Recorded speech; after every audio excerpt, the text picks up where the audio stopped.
Bonjour à nouveau à tous. Bon, ce sera la partie 2 parce que la vidéo 1 s'est coupée. Donc vous aurez vidéo 1 et vidéo 2, hein, tant pis. Ça s'est coupé, je ne sais pas du tout pourquoi. Je n'ai pas de problème avec cet appareil-là, d'habitude ça s'est coupé. Donc ensuite, je parlais du livre Réveillez le chaman qui est en vous d'Arnaud Rioux. Du coup, j'ai pas lu la 4e de couverture, donc je vais vous la lire dans celle-ci. Donc il nous dit la structure cosmologique à laquelle se réfèrent les chamans est, elle, constituée de 7 directions. Il s'agit des 4 orients ou points cardinaux. Est, sud, ouest et nord. Et des 3 mondes. Le monde d'en haut, qui est celui des ancêtres, des guides et des divinités tutélaires, anges, archanges, protecteurs. Le monde d'en bas, où résident les divinités animales, végétales et minérales qui accompagnent les hommes dans les dessous de la vie terrestre. Le serpent du jardin d'Éden est la représentation chrétienne des mondes d'en bas.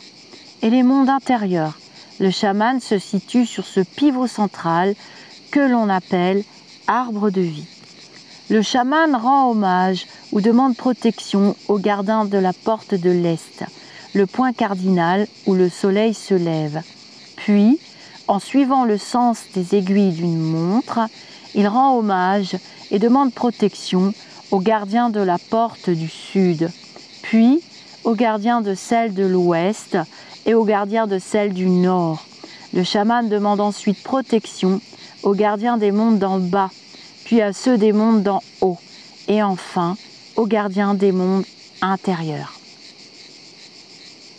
Alors ensuite, il parle des meubles, et tout. Donc, je vous disais, c'est un livre, voilà. Après, ensuite, il parle du gardien du seuil, très important.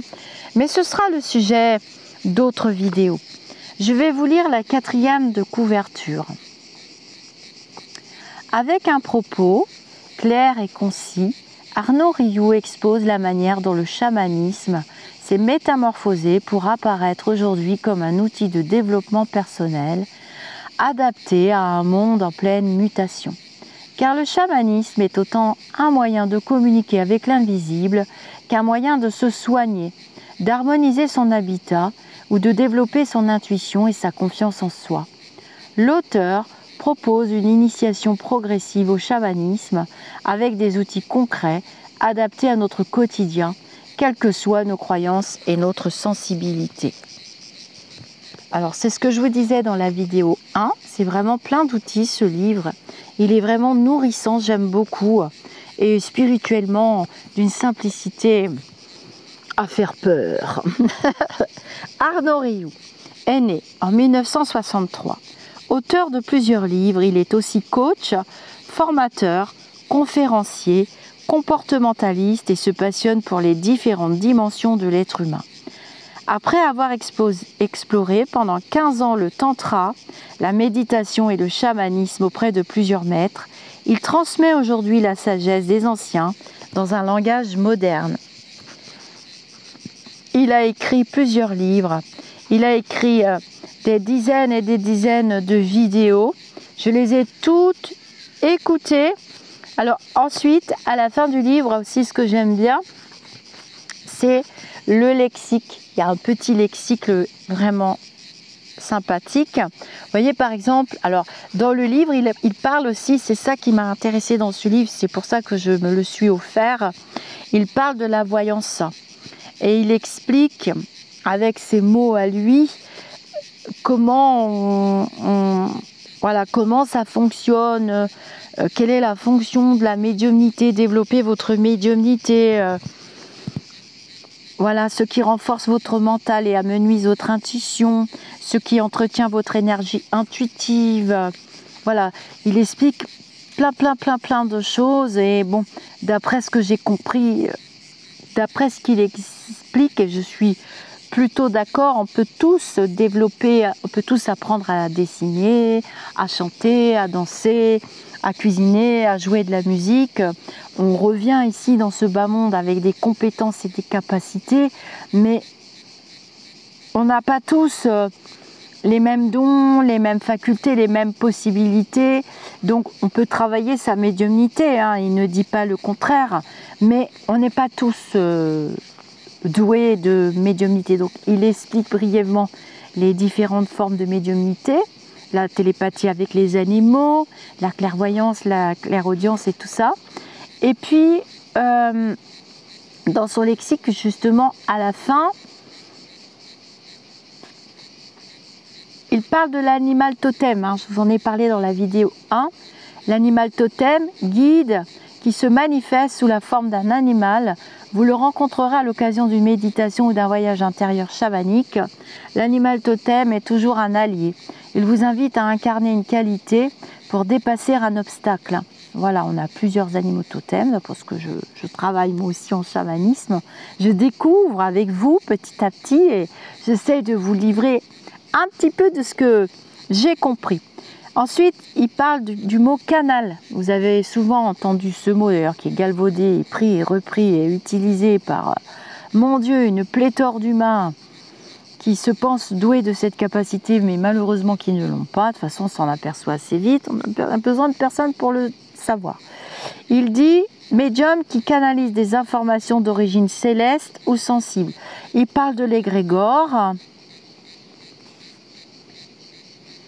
Il explique pas mal de mots, hein. J'aime bien. Ouais, j'aime bien. Alors, qu'est-ce qu'on nous dit au tout début? Est-ce qu'il y a la liste de ces livres? Ils l'ont peut-être pas mis, je ne vais pas vérifier. Donc, réveillez le chaman qui est en vous. Donc, vous voyez, il y a beaucoup de chapitres, hein. Le chamanisme, sa lumière et son ombre. La communication avec l'au-delà, se relier aux esprits. Incarner une voie d'unité. Donc il parle beaucoup du chamanisme en début de livre, très intéressant. Il a mis la bibliographie et ensuite les remerciements. Il n'a pas mis les autres livres qu'il avait écrits. Attends, non. Bon, de toute façon, de vous à moi, c'est mon livre préféré, hein. On peut lire, on peut relire, on peut utiliser comme indico aussi. Voilà, il a mis des petites recettes, équilibrer vos centres énergétiques.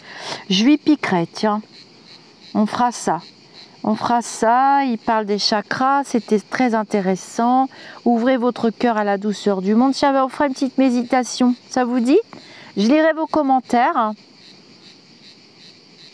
Eh bien oui, tiens, on pourra faire une petite méditation dans la nature. Rencontrez votre enfant intérieur. Ça devrait vous plaire, ça. Alors, je vous dis namasté. Je vous dis à très bientôt pour d'autres vidéos. Donc ça, c'est le petit raccord de l'autre vidéo qui m'a lâché au moment où il se passait des trucs pas possibles dans le ciel juste au-dessus de nous. Je ne demande rien. Je vous demande juste de liker la vidéo, c'est-à-dire d'appuyer sur le pouce qui est comme ça, hein, pas celui-là, qui est comme ça. Ça aide au référencement de la chaîne. En plus de ça, vous le faites beaucoup dans les dernières vidéos. C'est vrai qu'on ne pense pas systématiquement à le faire. Mais dans les dernières, vous l'avez fait. Et la chaîne commence à être référencée. Je vois que ça tourne. Il y a plein de nouvelles personnes qui nous rejoignent. Et ça, c'est carrément génial. Ça n'a pas de prix. Ouh là là, on a vu mes gambettes. C'est pas grave, je suis en short, je suis en randonnée. Avec mes toutous. Alors, je vous montre. J'avais une bête dans les cheveux. Oh, le joli rayon de soleil. Je vous montre mes zouzous. Et deux zouzous d'amour. Voilà. Et je vous dis à très bientôt pour d'autres vidéos et des instants de pure douceur et de pur bonheur. On a bien entendu les cigales et les grillons. Namasté les amis d'ici ou d'ailleurs. À très bientôt et n'hésitez pas à aller visiter la chaîne de Monsieur Ryu. Ça m'étonnerait que ça ne vous plaise pas. Mais à mon avis, il n'y a pas besoin de moi, vous devez déjà le connaître.